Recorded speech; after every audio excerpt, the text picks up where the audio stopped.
It is, yeah, mine and my wife's, yeah. Can you tell us a little bit about it? It's a Marshall traction engine built in 1886. It was supplied new to my great-great-grandfather in a town called Petersfield in Hampshire. He bought it to start his business, built the business up from there, and the height of the business had about 13 engines. This engine stayed in the family. It stopped work in 1933, laid up in a yard in Petersfield till 1969 when my great-grandfather's son died, so obviously my great-grandfather. He died and the whole lot was sold off. There were 3 engines left and a Victorian workshop and everything. It was all unfortunately, the workshop was knocked down to make way for a car park. Yeah, and the engines were dispersed. We got to know the guy who restored her back in 1980. We got to know him in 1996 when he came to a local rally. Got chatting with him, stayed in contact with him, and in 2002 having a bump into him at a rally in Sussex and said, you know, how's the engine? He said, oh, it's fine, I'm thinking about selling it. So it was a bit of a case of, oh, okay, we better buy it then.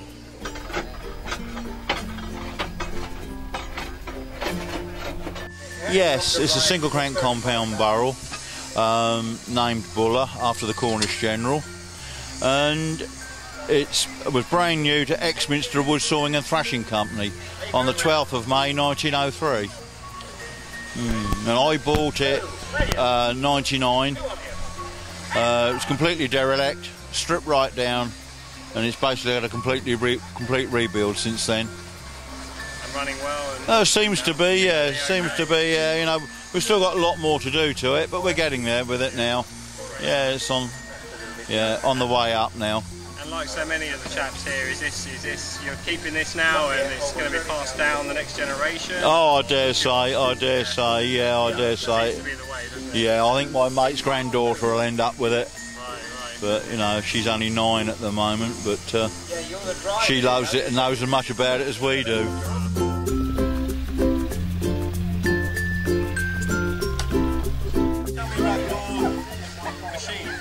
It's 1920, Clayton and Shuttleworth, 5-ton tipper. It's about one of 4 left in the world. 3 in this country and 1 in Australia. Yeah. What's the big thing about steam? Well, it just takes over, really. No, not really. No, just got involved back in the late 60s with an old commercial and moved on from there. Yeah, and you sort of just keep going along with it.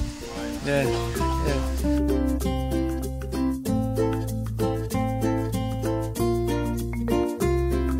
This is a half-scale model of a Foden steam wagon. Oh, it's a model, right? It's a model, yeah. Okay. It was built in 2006. We've only owned it for about a month. Okay. And it belongs to little Daisy in the back there. And it was a 2nd birthday present. Oh, fantastic. God, so good. What a lucky girl. So she's probably the youngest owner of a model Foden wagon. Yeah, wow. Yeah, it's quite a model then. So twice the size, the real deal. Yeah, the real one. There's one over there. Right. Which, if you measured everything on there, would be twice as big as this one. Fantastic. And that's obviously the same. Right. That's a half size. Yeah. I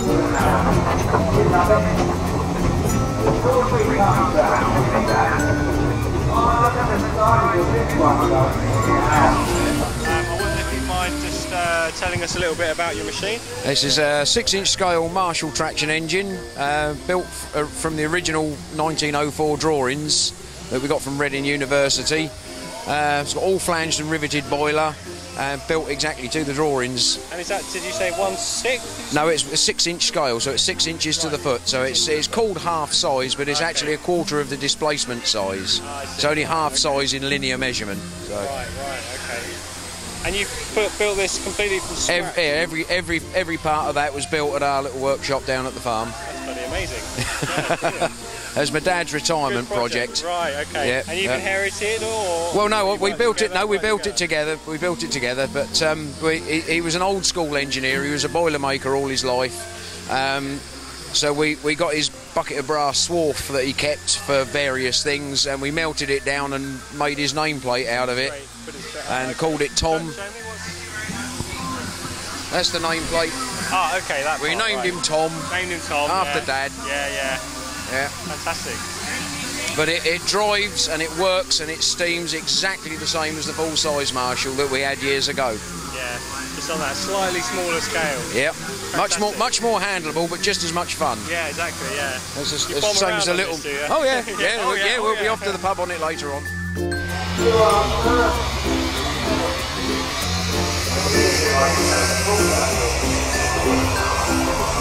It's a 1920 Scenic Showman engine. It's the biggest of the show type of engine, which was designed for running fairgrounds. They'd haul trailers with different rides on from fair to fair, village to village, assemble them with a crane on the back, and then generate electricity to run the ride. There were 24 built around the 1920s, 21 era. 12 of them have survived. This one was built brand new for Pat Collins, who was a big showman in the Midlands, and worked up till 1956, which made it the last running steam showman's engine in the country. Weighs 22 tonnes. Brand new would have cost £3,200. Nowadays you can't put a price on them. They don't come up for auction. You're really looking seriously 7 figures. You're a rich man then, basically. It's not me, I'm just the oily rag. It's never going to get sold, no.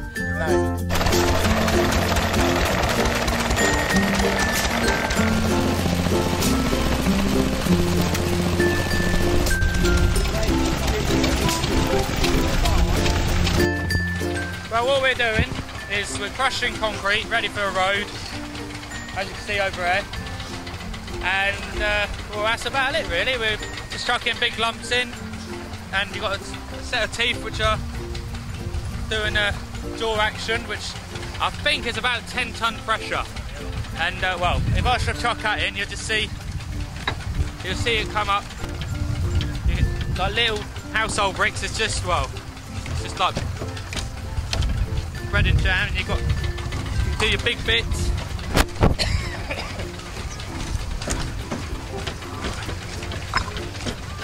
Just keep feeding it in really until you either run out of concrete or you're ready to lay your first part of a road. Then you take the drive belt off and you get some workers, level it out, and they roll it in.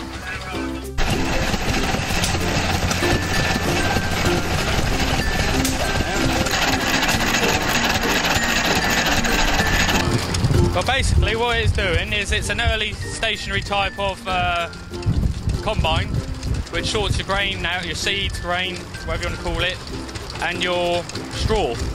And you'll have your bags behind ready for the straw to come out of that hole there. And on this side here is where your straw all piles up, and the tractors, horses, whatever you've got at a time, come along, carry it away, and stuff goes in on yeah, top. stuff goes in at the top. You got the worker up on the top, and as you see, it comes down through, shakes it about, teeth come out. That's it, and it goes up, Every now and then there's a clean out, is there? I'm not sure because I've not worked on it yet. It's only. It'd be lovely to see in a field. It would be. Well, it was supposed to be in here working, then they changed their mind. Right, okay. But as you can see, it's running quite seemingly okay. It's a lovely. A lot of moving stuff going on in there. Oh, it's a. I wouldn't want to work on it when it goes wrong. Well, we're going well, yeah. We're all set up on the saw bench. And we're just ready to have another go. Tell us what's going on here then.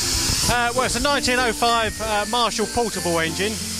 They called it a portable, but it's the kind of thing that you just tow into position. They would have maybe done it with a horse or something like that in the olden days. And a typical setup, you'd have a saw bench or a threshing machine or something like that, and you'd be doing something similar maybe to what we're doing today. Okay. So you're just cutting. Yeah, we got logs. the logs, which is going to load onto the saw bench now with the high-ab crane, which they probably wouldn't have had in the early days, but health and safety and all that. Yeah. But they had a hoist maybe. Something like that. They might have had like a three-legged derrick or something like that, or a bit of blood, sweat and tears, you know, get it on the saw blade. And then the table on the saw blade is operated by that white handle on the side, and it'll wind the log through the blade, and then it'll turn it round, have another go, and it'll end up with a square bit of timber. Right, okay. So the log is literally pulled through the blade doesn't move to it? No, the blade's static. The table, just above where those two scissor prongs are at the moment, slides backwards and forwards when he winds the handle. Okay, that's the winder there, right. That's it. Okay. So that'll traverse the log through the blade. Yeah. Around, isn't it?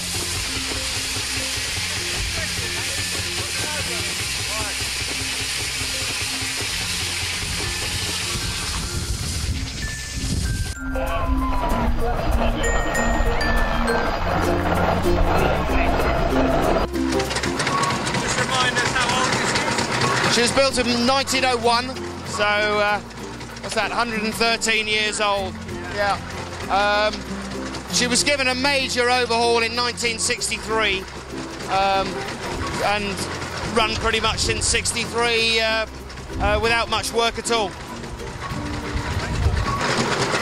It's about the nicest way to spend a weekend, I have to say, you know. Sun shining, I mean, we couldn't really ask for more, could we?